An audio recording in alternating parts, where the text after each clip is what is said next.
Esse é o Zona Mista do Hernan aqui no UOL Esporte. No YouTube, se inscreve e ativa as notificações para você receber uma mensagem toda vez que tiver um programa novo, um conteúdo novo do UOL Esporte. A gente também está na TV, sim, canal UOL em todas as operadoras. E a gente está também nas principais plataformas de áudio. Toda semana, aqui no Zona Mista, eu recebo sempre um convidado muito especial para falar tudo sobre as resenhas do mundo da bola, os bastidores. E essa semana eu estou recebendo um dos técnicos mais experientes do futebol brasileiro. O cara já ganhou Copa do Brasil, já treinou time grande, já treinou times menores, já revelou grandes craques.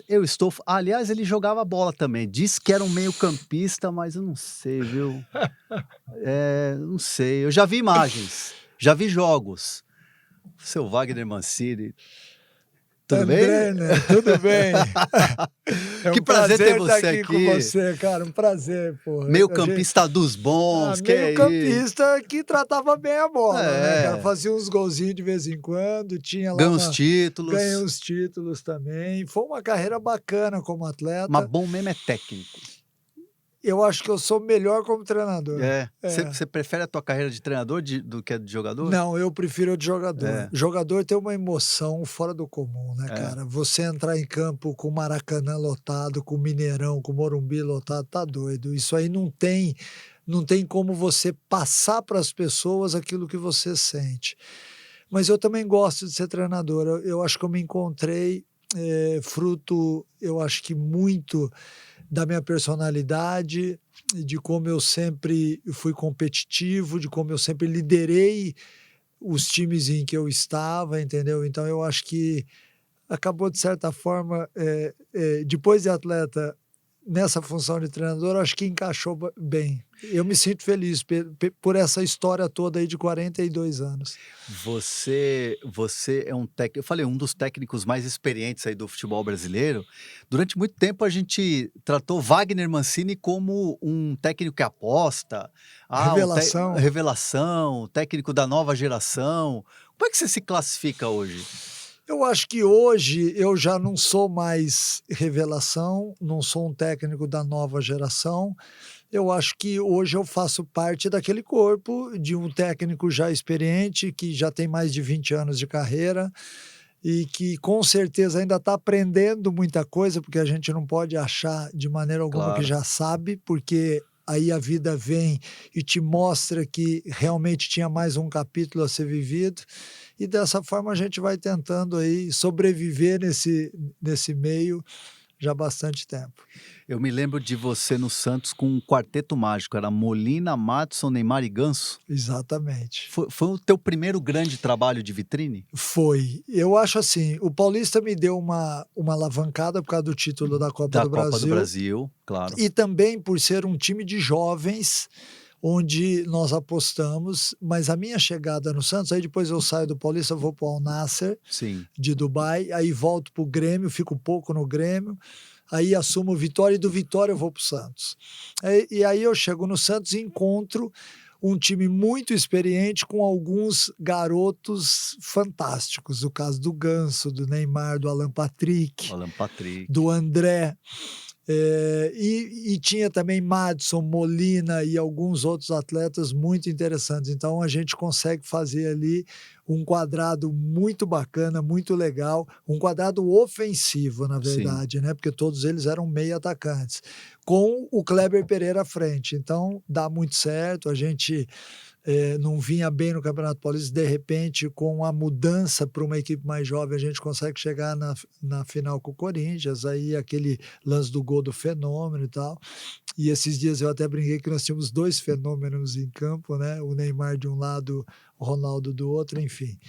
Mas foi um momento marcante na minha carreira. Quando eu falo assim de dar uma estilingada na carreira, eu digo assim, o Paulista de Jundiaí foi a tua vitrine, né? Técnico Wagner Mancini, porque você tinha acabado de ser. Você tem uma história como jogador lá no Paulista, Exato. como líder, como capitão, como referência, e aí de repente É mais ou menos parecido com a história do Felipe Luiz, Verdade. guardadas as devidas proporções do Do tamanho tamanho de de cada cada um, um né, clube, claro. claro, mas eu digo assim, sai de uma referência para virar o treinador. É, Assim, eu imagino que lá no Paulista, foi sem peso. "Ah, jogar verdade, aqui, vamos verdade. chegando, se chegar, chegou, se perder, se não ganhar, né, se não for É, campeão, tá tudo certo". claro, É claro. assim é mais fácil de se chegar? É mais fácil porque você não carrega o peso, não tem a pressão, tudo que você faz é valorizado, não é depreciado. Então no Paulista a gente vivia uma fase pós-Parmalat, onde era muito interessante porque tinha recurso, e nessa fase da Parmalat, o departamento de base ele foi muito bem montado, tanto é que nós tínhamos 12 jogadores no Paulista que faziam parte daquele mesmo sub-17 campeão paulista e tal. Então, eu só movimentei as peças, essa é a verdade. E deu muito certo, mas não havia pressão. O Paulista era um azarão. O É, Paulista é o único time campeão da Copa do Brasil que enfrentou 6 times de Série A, né. verdade. Isso nunca aconteceu e nunca vai acontecer, porque nas primeiras fases, hoje, normalmente você pega times, às vezes Série C, Série D, enfim. Mas foi, bacana, porque foi um projeto que nasceu e que conseguiu frutos. O Paulista chegou a jogar uma Libertadores da América, Sim. ganhou do River Plate, sabe. Então, isso de certa forma, validou muito esse tipo de trabalho que foi feito, mas dentro de uma esfera logicamente muito menor do que a que o Felipe Luiz hoje enfrenta no Flamengo, né, Claro. que é um time, um dos maiores do mundo, com muita pressão, mas que ele tem conseguido unir a experiência que ele tinha dentro de campo, com a técnica, com a amizade que ele já tinha com todos os jogadores, e ter uma postura digna que eu venho observando e ele tem. E o Felipe, não sei se você sabe, mas eu joguei com o Felipe no Figueirense. Isso é verdade, O né. Felipe ainda bem novinho, com 16 anos, eu já com uma certa idade, já quase parando, a gente teve a oportunidade de jogar junto. É um amigo que eu tenho no futebol, torço muito por ele. Você já percebia ele moleque diferente? Diferente, totalmente diferente. Com essa pegada? Com uma visão diferenciada. O Felipe é um cara extremamente humano, o que eu observo nas pessoas. Eu gosto de quem, por exemplo, cuida bem dos animais, ou das crianças, ou se refere aos velhos de uma forma diferente. Eu acho que o ser humano ele te dá sinais de quando a essência dele é boa, né. Uhum.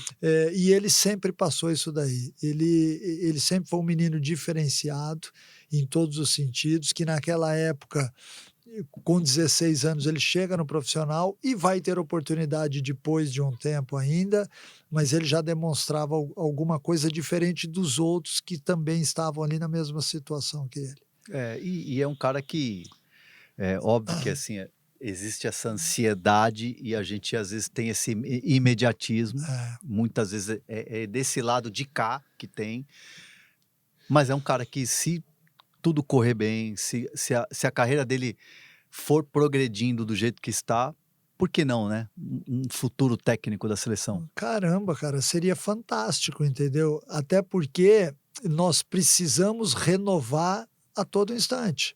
E ele hoje é da nova geração. Nós até Sim, falávamos sobre isso é, recente, mas ele é da nova geração. Eu acho que seria muito importante que ele emplacasse realmente para mostrar, que nós temos muita gente boa no Brasil, André. é, Muita gente boa, cara. O verdade. brasileiro é bom, o brasileiro é competente, o brasileiro ele trabalha. Agora, nós tivemos uma defasagem, quando a UEFA, através do Michel Platini, começa a pedir as licenças, até a gente fazer as licenças aqui, nós perdemos o mercado do exterior e somos atacados internamente. Então, seria muito bom que o Felipe Luiz realmente se fortalecesse no Flamengo como um possível técnico de seleção brasileira amanhã, para que a gente comece a mudar essa história, entendeu? Porque, nós brasileiros, a gente gosta de depreciar o que é nosso. né? A gente nasceu num país maravilhoso, com pessoas maravilhosas, a gente tem uma natureza que Deus nos entregou de presente, mas a gente tem que valorizar um pouquinho mais a nossa história, entendeu? Acho que isso falta não só na parte curricular dos colégios, das escolas, das faculdades, como também no nosso dia a dia como pessoa. Eu acho que a gente valoriza muito pouco aquilo que nós fazemos. Por que que hoje o futebol brasileiro, ou os clubes, eles não olham tanto, por exemplo, na hora que eles vão contratar um treinador, eles preferem trazer um Álvaro Pacheco, um Leonardo Jardim, e não, de repente, olham mais para um Wagner Mancini, ou até mesmo um Roger Machado, que ficou tanto tempo sem clube, Parado, ficou parado, parado. e agora fazendo um trabalho espetacular no Internacional, porque o cara não desaprende, Claro que não. não Muito desaprende pelo contrário, ele usa esse tempo para estudar. para estudar. Como você também está fazendo dos últimos trabalhos que Claro. você fez e tal. A gente, inclusive, pode falar sobre isso, deve falar sobre isso daqui a pouco. Mas por quê? É onda? Então, eu vejo como uma onda, né, eu vejo como uma em alguns casos, e aí não me interpretem mal, mas eu vejo uma proteção. Porque é mais fácil você contratar um estrangeiro para que ele seja o alvo, porque a paciência é muito maior com ele e eu me preservo. Eu, como dirigente, como executivo, eu me preservo. Porque você apostar num cara e realmente você chegar no microfone e falar assim: eu aposto no André Hernan porque eu confio no cara. É difícil.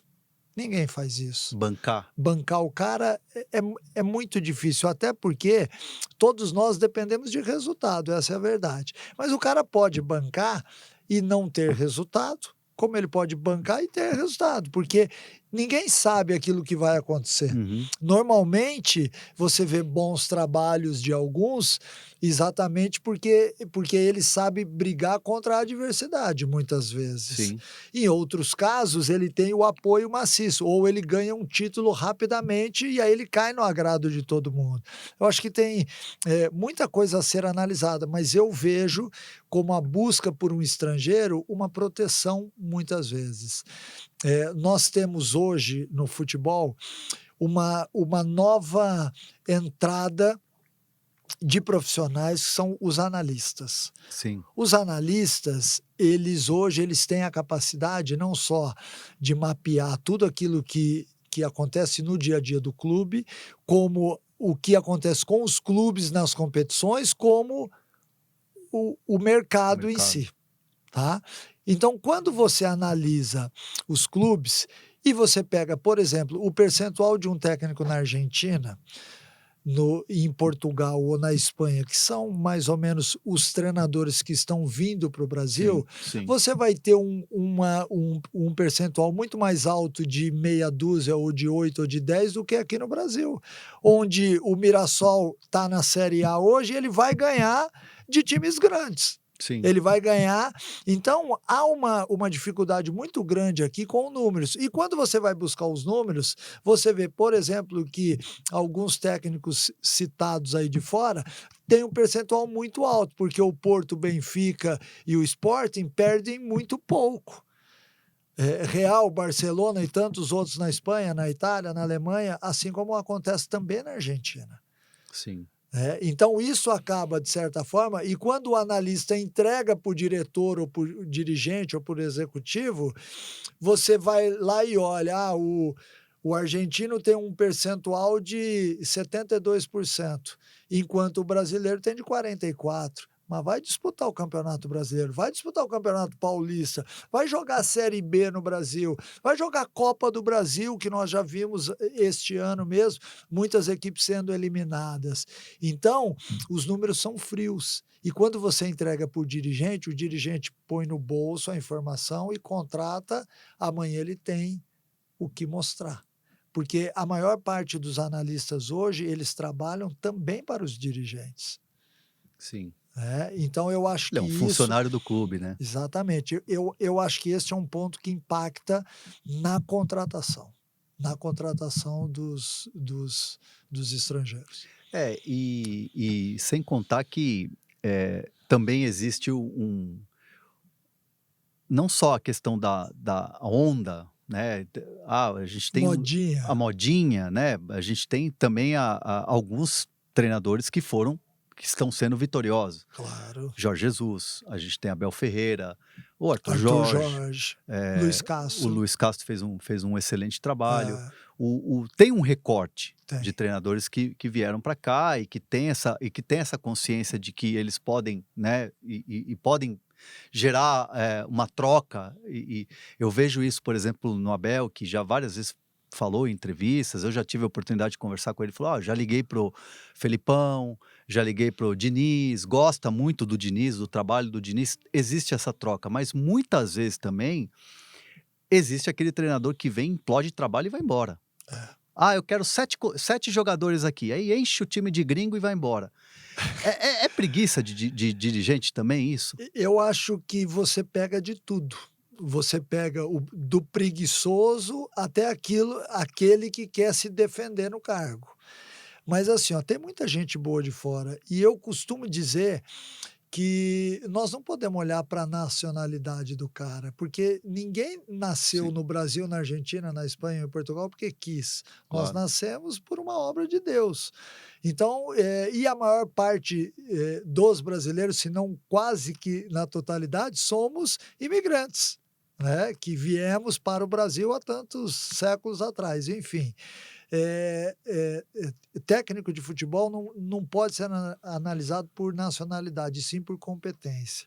Tem muita gente boa, como tem brasileiros competentes, que não são ou não estão no mesmo patamar desses citados, porque a mídia e o povo em geral enxerga diferente. A gente tem ainda, André, aquele negócio da síndrome do vira-lata. O brasileiro nasce com isso, tudo é melhor. Poxa, o nosso futebol, para mim, é o melhor futebol do mundo.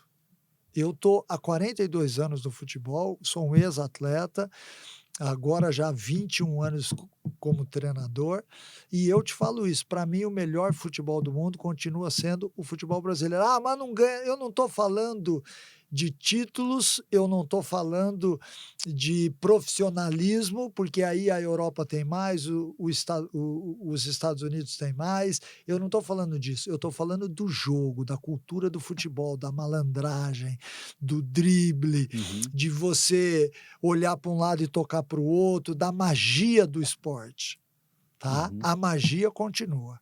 Eu sei porque eu estou no campo todos os dias. A magia continua. O que falta e que talvez a gente tenha ficado para trás é o que fica ao redor. É aquilo que dá sustentação ao esporte. A gente poderia ter uma liga mais forte? Poderia, mas a liga está se fortalecendo. A gente poderia ter uma Série B mais forte? Pô, eu joguei Série B com o Paulista de Jundiaí e 20 anos depois eu disputei Série B. A diferença é brutal.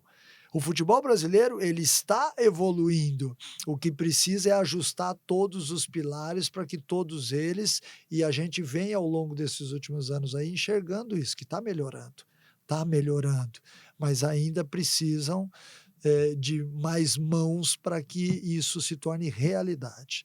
Você assiste um jogo da Itália, Inter e Milan, você fica encantado. Aí você assiste Bari e Cremonese, você quer desligar a televisão, você quer Claro. pegar um porrete e dar na televisão. A mesma coisa acontece aqui no Brasil, só que aqui tem um ingrediente diferente. Os 20 times que estão na Série A, ou na Série B, ou no Campeonato Paulista, eles conseguem ganhar dentro e fora de casa de qualquer equipe, o que lá fora não acontece. Então, quando a gente fala do futebol europeu, a gente está falando de uma nata de jogadores, nós estamos falando dos 100 melhores jogadores do mundo que são contratados pela parte financeira. É como se a gente pegasse os 100 melhores tenistas e fizesse um torneio com eles. É óbvio que você vai ver tudo de melhor, porque os caras são, até em termos cognitivos, melhores do que os outros. Mas nós precisamos entender que o drible, a malandragem, está tudo no futebol sul-americano e É. principalmente no Brasil. E por outro lado, né, falando nessa questão dos técnicos brasileiros, existe uma autocrítica do porquê tá tão desnivelado, mais gringos do que brasileiros? Existe uma autocrítica dos técnicos brasileiros em relação a isso? Olha, Você já fez uma autocrítica? eu estava, não consegui fazer uma reunião que normalmente a gente faz no final do ano com todos os treinadores. Para este ano agora a gente já está marcando, que é exatamente para quando acabar, que vier o primeiro dia de férias, a gente reuniu em São Paulo ou no Rio exatamente para debater isso tudo. É. Porque enquanto nós estávamos na CBF Academy fazendo as licenças, nós estávamos lá em 160 técnicos todos os dias juntos. Só que todo mundo já se formou e aí você acaba dissipando um pouco essa ideia. Mas assim, ó, existe uma autocrítica individual, não Uhum. existe uma autocrítica coletiva. Acho até que a CBF poderia fazer uma convenção no último dia do campeonato ou no primeiro dia após Sim. o último dia do campeonato, para que a gente tivesse exatamente isso, o porquê das coisas, com todos os números. Eu acho importante quando você faz essa avaliação, porque você gera conteúdo para quem vem lá de trás. Sim. A gente escreve muito pouco no Brasil sobre futebol, a gente se reúne muito pouco. E isso Debate muito pouco. debate muito pouco. Eu gostaria até que a imprensa tivesse envolvida nisso, porque tem muita gente na imprensa capaz de gerar ideias para que a gente possa desenvolver. E aí eu vou chegar numa ideia que eu já falei em outras entrevistas aí, de um plano nacional de desenvolvimento do futebol. Eu acho que a CBF deveria ter isso. Eu acho que a CBF não precisaria se preocupar somente com os campeonatos brasileiros A, B, C e D, a Copa do Brasil e a seleção. Ela deveria também se preocupar com o futebol brasileiro. Você montar um plano de desenvolvimento nacional como, Mancini, onde todos os estados tivessem a possibilidade de ter as mesmas coisas. Ah, Mancini, mas São Paulo é mais forte que o Acre, mas o Acre também é Brasil, ele É. também precisa de uma injeção de ideias, de comportamentos, de conceitos, financeiro também, para que você comece a melhorar tudo para quem vem na próxima geração. A gente tem que deixar um legado importante para o novo treinador. Por exemplo, vou te citar um exemplo. Eu estava no América, a gente fez um jogo Flamengo no Maracanã, foi 1-1 esse jogo, eu fiz uma marcação alta, deu certo no jogo, agora terminou o jogo, Felipe Luiz foi lá no banco me dar um abraço, que a gente sempre Sim. faz isso. Aí ele falou: pô, Mancini, eu posso passar uma semana contigo lá no América só para entender essa marcação alta? Falei: claro, pô. Acabou não dando tempo para Sim. ele. Ele já virou treinador de sub-17, sub-20 do Flamengo já está. Então, é importante que esses que vêm depois da gente, que eles tenham referência, que eles tenham legado, que eles tenham alguma coisa montada. E um plano nacional de desenvolvimento do futebol daria isso. Nós, com certeza, escreveríamos mais, teríamos a possibilidade de realmente passar por livro o que é o futebol brasileiro, porque hoje está muito na boca de cada um. É. Amanhã a gente vai perder as pessoas e vão ficar só nas memórias. E eu sei disso porque eu sou filho de um ex-jogador. Sim. Meu pai, já falecido, me contava as histórias de quando ele enfrentava o Pelé e tudo mais. Eu tenho isso vivo na minha cabeça, mas eu não consegui passar tudo isso para frente. Então, há necessidade também da gente ilustrar tudo isso daí. Pô, não sabia dessa história aí do Felipe Luiz ter te pedido um estágio. Rapaz, Não sabia disso. Isso aí você nunca contou em lugar nenhum, né? não, eu contei numa entrevista que eu fiz aí, porque saiu o assunto dele É. também e eu acabei contando, mas é É. uma notícia fresca, pode ter Não certeza. e assim, e é legal você ver o nível de A preocupação, humildade do cara, o nível de preocupação, de querer entender, de de querer. de saber, de Aí buscar o conhecimento. eu ainda na hora falei para ele: "Pô, mas você teve tanto tempo lá com o Simeone", ele falou: "Não, mas o Simeone jogava muito baixo". Realmente, De fato ele sempre realmente ele baixava muito. Hoje, obviamente, ele tem um outro time nas mãos, né. sim. Mas é importante quando você vê isso daí, porque todo mundo que faz parte do futebol tem amizade, André. É, Então isso é uma coisa muito legal, cara. Eu vou jogar em São Luís do Maranhão, tem algum ex-atleta que jogou comigo que vai lá me visitar no hotel. E isso não tem preço pra gente, né. Então você constrói amizades, diferentes, logicamente, de amigos de infância e tudo mais, mas que você vai ter relação com ela até o final de sua vida, é, né. Às vezes eu estava em Ribeirão Preto, que você sabe que eu sou de lá, esses sim. dias aí, ia ter um jogo, de ex-jogadores lá em Águas de Lindóia, os caras me chamaram, eu falei: "Ó, não dá porque eu estou indo para São Paulo e tal", que é justamente amanhã, mas Hã. enfim. Mas existe, a gente consegue perpetuar essa amizade, por que que a gente não pode perpetuar o legado? Aquilo que vai ser importante para quem vier ali atrás. É, isso aí não tem preço mesmo, essas amizades, essa coisa, cultivar essas amizades, o que vai ficando, ao longo do período aí que você falou, mais de 20 anos aí como treinador. E você também, a gente falou no nosso começo de papo aqui de, molecada, de trabalhar, Neymar, Ganso e tudo mais, e eu me lembro muito bem, porque eu acompanhei de perto, o teu trabalho no São Paulo. Teu trabalho no São Paulo, eu me lembro, você, talvez tenha sido o primeiro treinador a ganhar com o São Paulo no Allianz Parque, porque o São Paulo só apanhava no É Allianz Parque. verdade. E aí você com, eh era Nestor, era o Luan, Anthony, Igor Antony, Igor Gomes, Gomes, eh, era uma molecada, tinha mais alguns.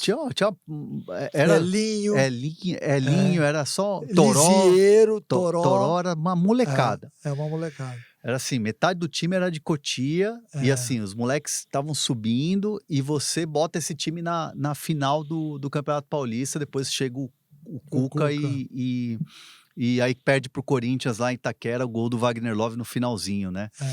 É, Muita gente fala, muita gente comenta, eu digo torcida, comentaristas e tal, que aquele time tinha que ter ido para a final com você no banco. É a tua sensação também? é. É, e eu E dá para digo, falar eu em nunca falei injustiça? muito sobre isso, mas foi injusto. Foi injusto sim, porque eu vou contar a história até para que todo mundo entenda o porquê que eu estou falando que foi injusto. Eu chego no São Paulo para ser coordenador de futebol.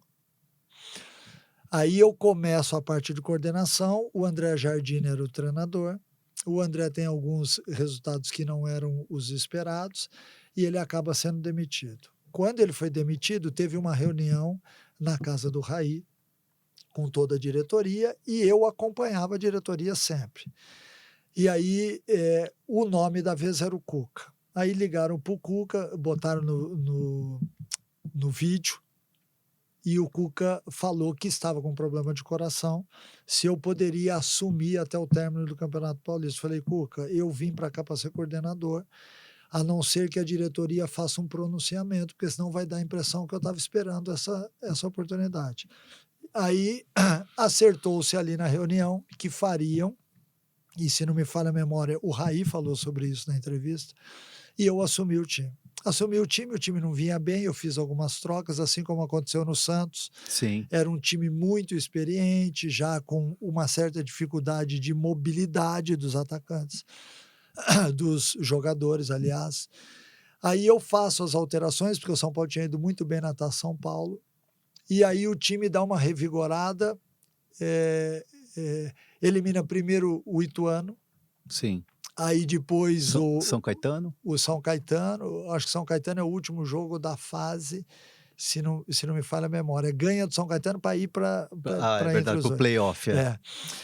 Aí chega no Palmeiras, elimina o Palmeiras nos pênaltis, e aí quando eu achei que nós íamos até o final, porque o Leco até tinha me perguntado: "Mancini, e se você for campeão?" Falei: "Independente de ser campeão ou não, Leco, eu entrego o cargo no dia seguinte, porque eu fiz um acordo com todos vocês e com o Cuca". Para minha surpresa, o Cuca se apresenta na terça-feira antes do jogo do Corinthians, e ninguém sabia. Ele chega de carro. Ele chegou ali, É. ele chegou Foi de e, Curitiba.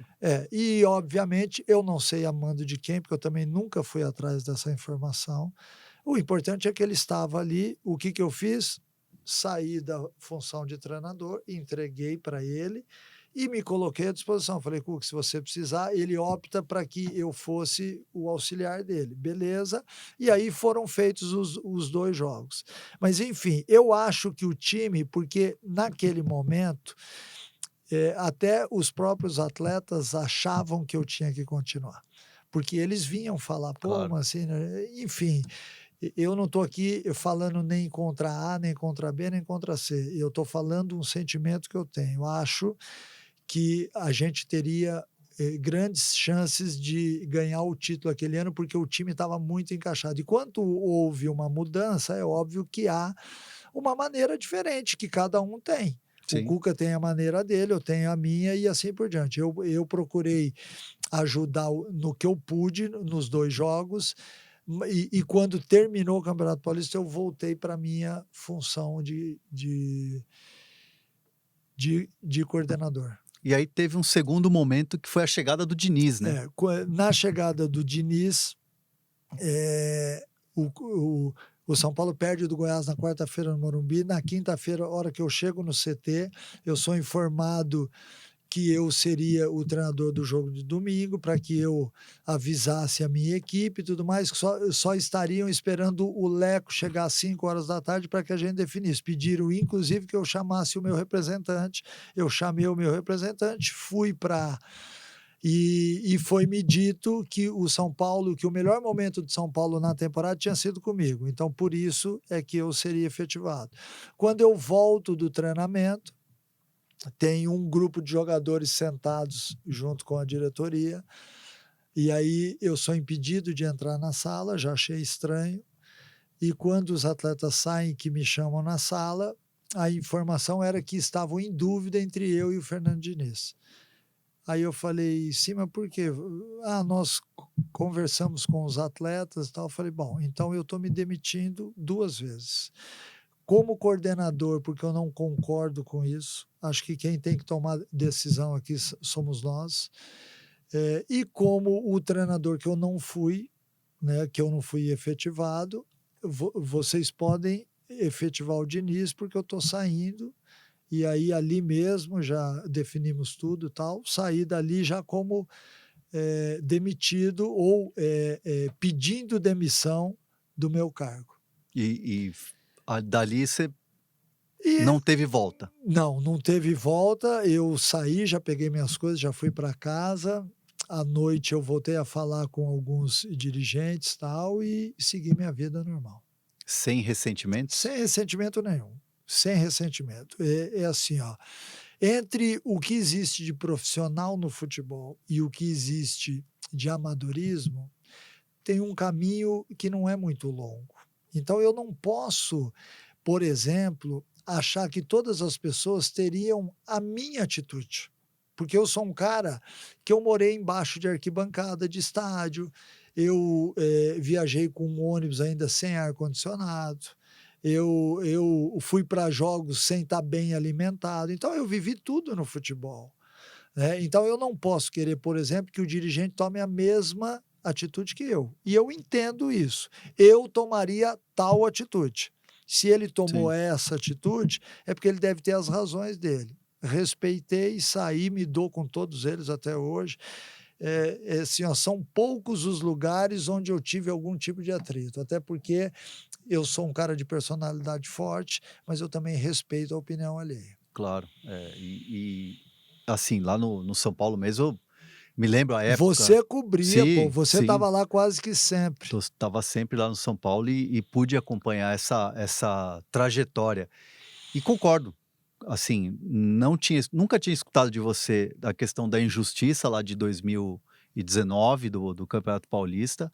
Era um sentimento que eu tinha, né, e é legal ouvir isso de você agora, depois de tanto tempo, que acho que é esse o sentimento de muita gente na época também. O É, Mancini tinha que ter ficado até o final e tal, os é. 2 jogos. Muita gente me fala isso até hoje. É. Te vê na rua, te para na rua e fala: Me "Torcedor de fala, São pô, Paulo".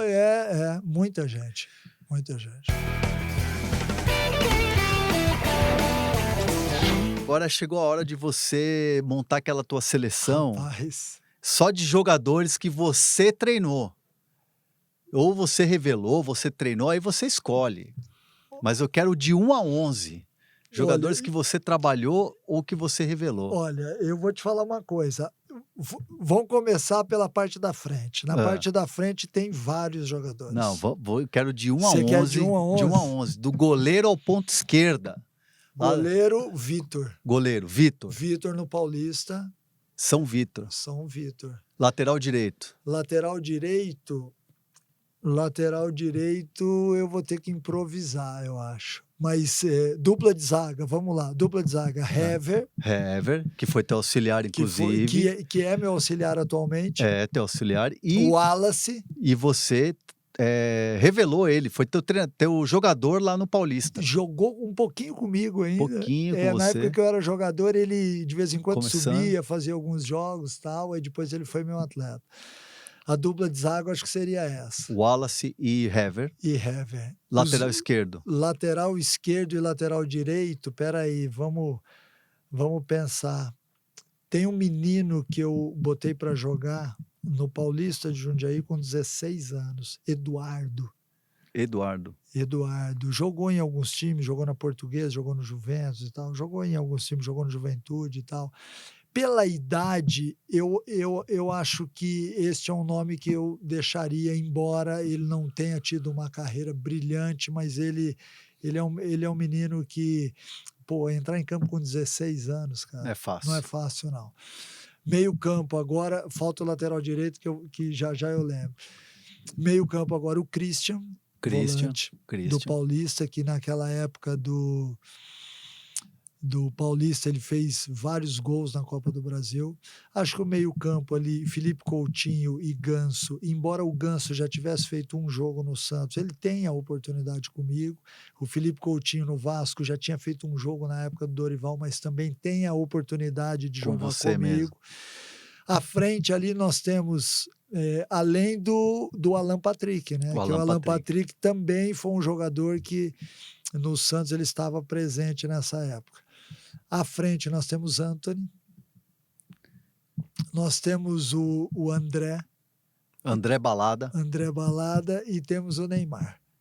trio de ataque de respeito. Eu até vou deslocar o Christian para lateral direito e botar o Alan Patrick nesse meio campo aí com o Ganso e com o Coutinho, acho que está bem feito. Então tá montada a seleção Nós só. ainda temos Igor Gomes, Pode ser um bom que banco. pode ser um bom banco, até um bom lateral, dependendo, porque é um atleta que jogou em várias funções aí. E o treinador desse time? Wagner Mancini. Wagner Mancini. Boa, boa. Gostei dessa seleção, hein? É um time. E é só de jogador que você lançou, né? É impressionante. impressionante. E tem alguns outros. É que se eu for puxar aqui na memória, já vem mais algum. É que você veio só com a nata, né?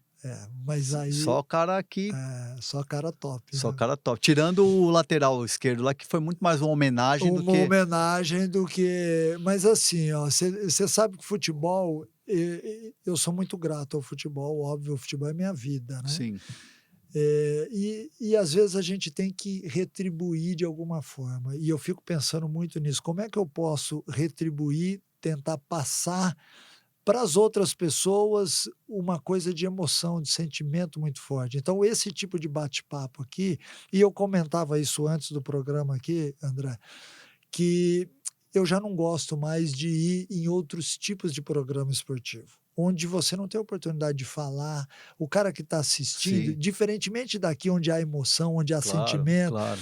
você não consegue passar para o cara, porque as suas respostas são respostas técnicas. Sim. Você já tem na cabeça, porque eu já respondi 85 mil vezes a mesma coisa, como são nas coletivas. A coletiva para a gente é chata, porque você não consegue desenrolar um assunto Você bacana. fala de um lance determinado, de um momento do Específico. jogo, o resultado. Exatamente. Quando o cara não te pede para fazer uma análise do jogo. É. Aí, a hora que eu vou começar a análise, eu já tenho 4 palavras-chave que eu não preciso nem olhar para saber, eu já desenrolo normal. Então, você falar com sentimento sobre futebol e agradecer realmente por tudo aquilo que ele me deu como ser humano acima de tudo, e ao longo da minha carreira tem a passagem pela Chape, que foi um Sim. momento, humano muito importante na minha vida, o quanto eu melhorei com aquilo lá, eu acho que isso é legal, você tentar passar isso para as pessoas. O que que você viu ali na Chape que você nunca mais vai esquecer? Eu vi uma cidade sangrando. Eu vi as pessoas na rua chorando só de olhar para a gente e ver a gente vestido com o material da Chape, porque nós não estávamos, obviamente, Uhum. antes. Mas quando acontece o acidente, uma semana depois a gente chega em Chapecó, as pessoas nos encontravam na rua, olhavam para a gente, vinham, nos abraçavam e choravam, como se elas estivessem, eh ainda com uma dor muito forte no coração e que a gente conseguisse tirar. Uhum. E eu sabia que a reconstrução da Chape daria isso a essas pessoas. Ah, nós ganhamos um título 60 dias após a formação da equipe. Ganhamos o Catarinense em cima do Avaí. Ah, foi maravilhoso? Foi maravilhoso, porque tecnicamente eu ganhei mais um título na minha carreira, com dificuldades. Mas nós devolvemos para Chapecó, com esse título, a dignidade, o amor que eles tinham pela equipe, a comunidade que abraçava o time da Chapecoense, tinham muitas outras coisas envolvidas, Sim. muito além de você levantar uma taça ou botar uma faixa no peito, entendeu? Então eu acho que são essas coisas realmente que tem que tocar a gente, né? O quanto a gente está melhorando como ser humano e também melhorando a atual situação que nós encontramos lá. E nesse ponto foi muito marcante. Eu imagino que, eh, deva ter sido muito difícil.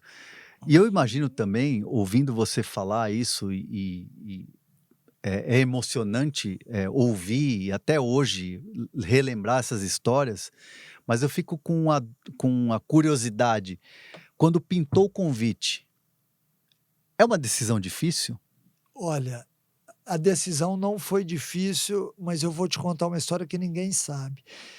Eu estava em Ribeirão, eu tinha saído do Vitória, 2016, aí eu fiquei um pouquinho em Ribeirão de férias, aí eu fui jogar futebol na chácara do Bordon, Bordão o Bordon zagueiro. que você conhece Sim. bem. E a hora que terminou o jogo, eu passei no carro só para pegar minhas coisas para ir para o vestiário. A hora que eu cheguei no carro, eu vi que tinham 5 ligações de um número 048. E naquele dia, na academia, eu tinha ido na academia de manhã, era uma terça-feira, e uma pessoa passou por mim e falou assim: "Você viu que o fulano de tal se ofereceu para ser técnico da Chapecoense?" Eu falei: "Não, não vi." Ele falou: "Eu vi a matéria hoje cedo, por que que você não se oferece?" Eu falei: "Ah, Ó. quem sabe, né?" Bom, isso foi de manhã. À noite eu fui jogar futebol. Depois do futebol, a hora que eu peguei meu celular, tinham 5 chamadas de um número 048. Eu achei estranho. Eu nem liguei que 048 era Chapecó. Peguei, retornei a ligação. A hora que eu retornei a ligação, era o seu Plínio, Maninho. Maninho, meu amigo, irmão. Aí eu peguei, retornei a ligação, era ele, e ele falou: "Mancini, eu queria te fazer um convite. Você aceita ser técnico da Chapecoense?" Cara, a hora que ele falou isso daí, no mesmo dia que o rapaz tinha me falado. Mas assim, ó, veio uma energia tão grande em Olha mim, só. que eu falei: "Eu não só aceito, como tô louco para ir para Chapecó o mais rápido possível." Ele falou: "Então me encontre amanhã em São Paulo. Eu vou estar em São Paulo, eu e meu filho, a gente te recebe no escritório X, tal, endereço tudo, marque com o seu representante e vamos conversar." Na hora que eu desliguei o telefone, assim, ó, foi um dos momentos mais marcantes da minha vida. Eu falei: "Eu vou reconstruir a Chapecoense. Pô, que privilégio que Deus está me dando." E realmente foi assim, André. E foi Foi da fantástico, cara. maneira que você imaginou. Foi até melhor, cara. Porque assim, ó, 10 dias depois do meu acerto, o campo de jogo era um velório. E ali, 60 dias depois, a gente ganha um título. Tito. E durante toda a temporada, no minuto 71, parava o jogo para homenagem. Então, assim, eram coisas marcantes em cima de coisas marcantes. O time da Chapecoense foi muito bem no Brasileiro, entendeu? Então, foram realmente momentos desportivos bacana, mas a parte humana ela sobrepõe a qualquer outro sentimento, entendeu? O que nós vivemos ali, porque muita gente fica muito restrito ao fato de, perdeu um time. Não perdeu um time, perdeu um departamento de futebol. Claro. Ali tinha fotógrafo, ali tinha massagista, tinha roupeiro, tinha médico, tinha fisioterapeuta, enfim, tinha O muita staff gente, todo o ali, né? staff todo, entendeu? E para você reconstruir tudo isso não é fácil. É. Fora todas as outras pessoas que estavam ali, que se foram também, Jornalistas, sim, amigos. Cara, eu fico imaginando assim, se você se transportar para o plano espiritual e você, se nós estivéssemos num plano, numa outra elevação e tivesse olhando para quem estivesse entrando no avião, talvez a gente soubesse o motivo. claro. O porquê que aquelas pessoas foram escolhidas para estarem ali. Mas se a gente olhar do lado humano, a gente vai falar aqui por horas e nós não vamos chegar num A contexto. gente nunca vai Porque entender. como é que É. as pessoas entraram, se encontraram para estarem ali no momento coletivo? Jornalistas, amigos, né? Enfim. 5 minutinhos aqui, Vamos hein? lá. Mas eu preciso falar do Corinthians. Foi uma experiência boa e ruim ao mesmo tempo, né? Olha, de ruim, não sei nem se eu posso falar que foi de ruim. De ruim foi que eu não tive a torcida em nenhum É jogo, verdade, né? porque era pandemia. É. Agora, o Corinthians só me trouxe alegria, cara. Só me trouxe alegria. Eu não imaginava que a minha vida seria tão maravilhosa quando eu dirigi o Corinthians. Sim. Eu saía na rua, o torcedor do Corinthians, ele é diferenciado até hoje, é o que mais me reconhece nas ruas, é o que mais para, é o que mais fala. Eu vivi momentos maravilhosos ali dentro, tive que tomar algumas decisões, e quando você toma decisões, Desagrada muita gente. desagrada, é óbvio. E uma das decisões, o Corinthians enfrentava o Novo Horizontino.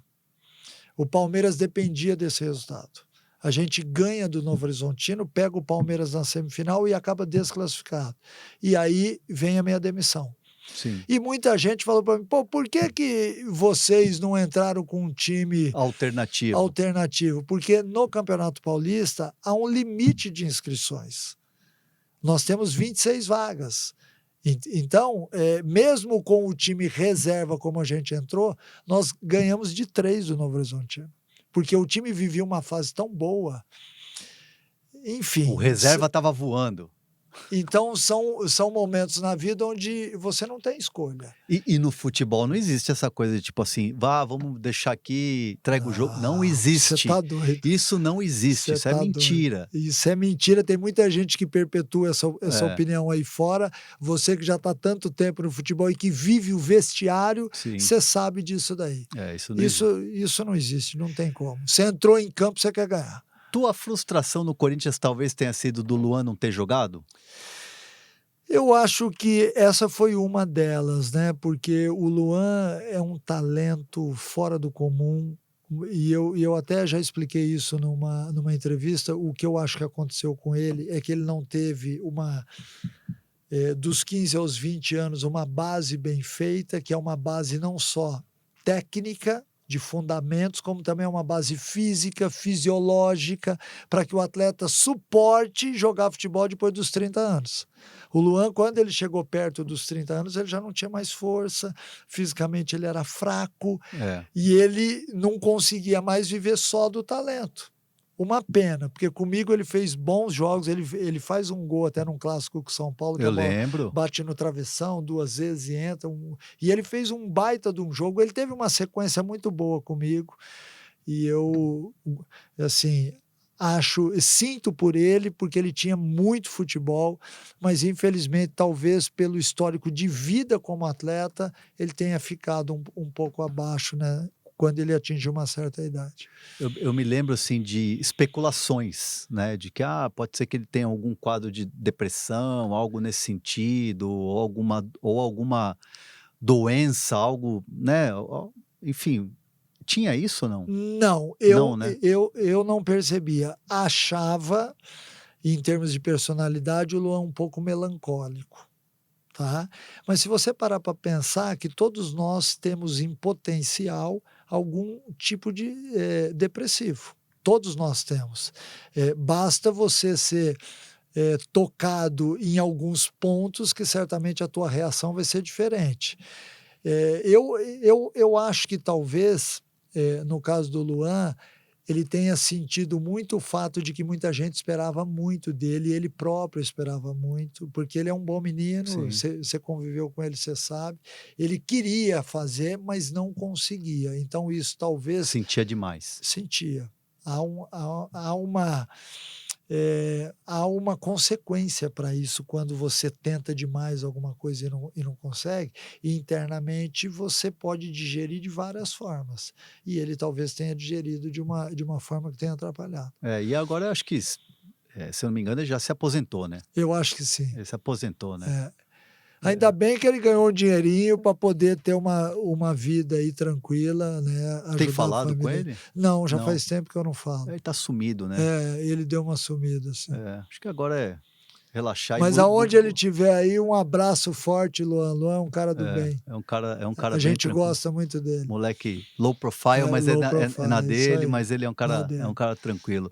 Mancini, eu vou te ver aonde nessa próxima temporada Rapaz, aí? não sei, mas daqui a pouco pode ser que pinte alguma coisa aí. Fábio Melo tá trabalhando ou não? Tá, o Fábio trabalha bem, rapaz. Eu ele é dou bom. trabalho para ele, viu? Mas tem que dar mesmo, Tem né? que dar, eu dou bem trabalho. remunerado para isso. Mas eu tenho certeza que a minha vinda aqui vai me gerar algum... Outros que passaram por aqui, eu vou citar dois aqui, ó. Mariano, lateral, Mariano. grande figura, passou por aqui, acho que uma semana depois, 2, já estava assinando contrato com um América Mineiro, foi finalista do Campeonato Mineiro. Fernando Seabra saiu do Cruzeiro, 2 Em semanas seguida, depois, acertou com Red Bull Bragantino. Red Bull. Então, Mancini vai ser o próximo. Obrigado, Meu irmão, Hernan. obrigado por esse papo aqui, tá? Obrigado você, cara, da oportunidade de estar aqui. Volte mais vezes, a Virei, casa é sua. Com certeza, obrigado. E ó, a galera que tá aqui acompanhando o Zona Mista, semana que vem eu volto com mais um grande convidado, mais uma grande conversa como essa que a gente teve essa semana com o técnico Wagner Mancini. Valeu!